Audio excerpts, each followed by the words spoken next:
ఒక రాజ్యాంగబద్ధమైన పొజిషను, రాజకీయాలకు అతీతము అన్నది ఆ పొజిషన్ యొక్క ఇది. స్పీకర్ గారైనా అదే ఉంటుంది, ఏ పార్టీ నుంచి వచ్చినా కానీ ఎన్నికైన తర్వాత మొత్తము అసెంబ్లీ మొత్తానికి వారు ఇది అని చెప్పి, అన్ని పార్టీల వారైనా కానీ స్పీకర్ అయినా లేకపోతే వీరైనా కానీ గవర్నర్ గారైనా ఇట్లాంటివి పాలిటిక్స్కి అతీతంగా అన్నది అది ఐడియల్ అనుకోండి.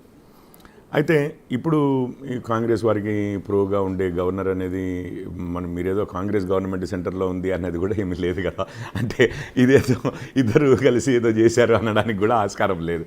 సో బేసికలీ గవర్నర్ స్పీచ్ ఇచ్చినప్పుడు ఇప్పుడే వీరయ్య గారు చెప్తూ ఉండే కదా, ప్రభుత్వం ఇచ్చిన స్పీచ్ ఆఫ్కోర్స్ కాంట్రవర్షియల్ అయినాయి.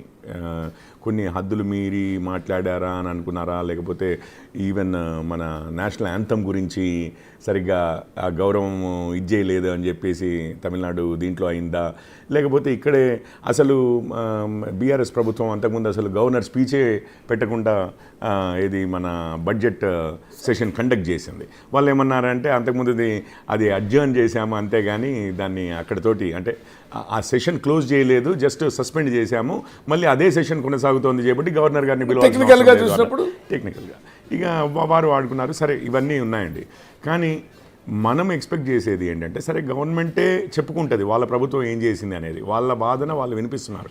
ఇప్పుడు మేము ముగ్గురము ఇక్కడ కూర్చున్నా కానీ బీజేపీ వాదన నేను వినిపిస్తాను, కాంగ్రెస్ వాదన వినిపిస్తారు, రెడ్డి గారు వినిపిస్తారు. మధ్యలో మనము ఒకరు మాట్లాడుతుండగా ఇంకొకరు అడ్డుకుంటామా, లేకపోతే ఒకరి టర్న్ అయిపోయిన తర్వాత ఇంకొకరు మాట్లాడతారా అన్నదే విషయం.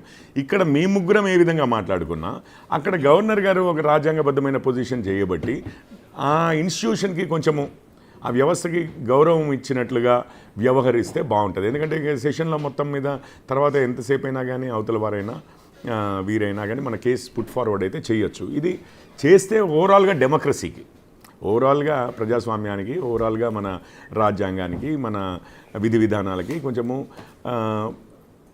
గౌరవంగా ఉంటుంది. ప్లస్ ఇంకొకటి ఏంటంటే మంచి పద్ధతులు మనము ఫ్యూచర్ జనరేషన్స్కి కూడా మంచి కన్వెన్షన్స్ అనేవి ఎస్టాబ్లిష్ చేసినట్టుగా ఉంటుంది.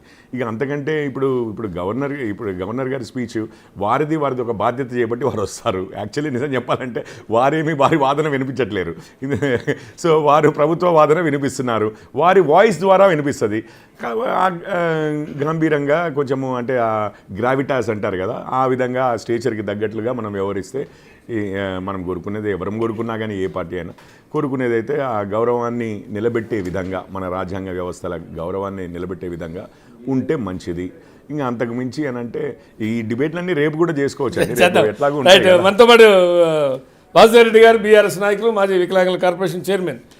గుడ్ ఈవినింగ్ వాసుదేవరెడ్డి గారు. అంటే జనరల్ ఇప్పుడే మీరు రాకముందు చర్చ జరిగింది. సరే గవర్నర్ ప్రసంగం అంటేనే ఏ ప్రభుత్వం ఉన్నా ఆ ప్రభుత్వం క్యాబినెట్ ఆమోదించింది, క్యాబినెట్ ఇచ్చినటువంటి స్పీచే అంటారు. సరే వాళ్ళతో ఆ స్పీచ్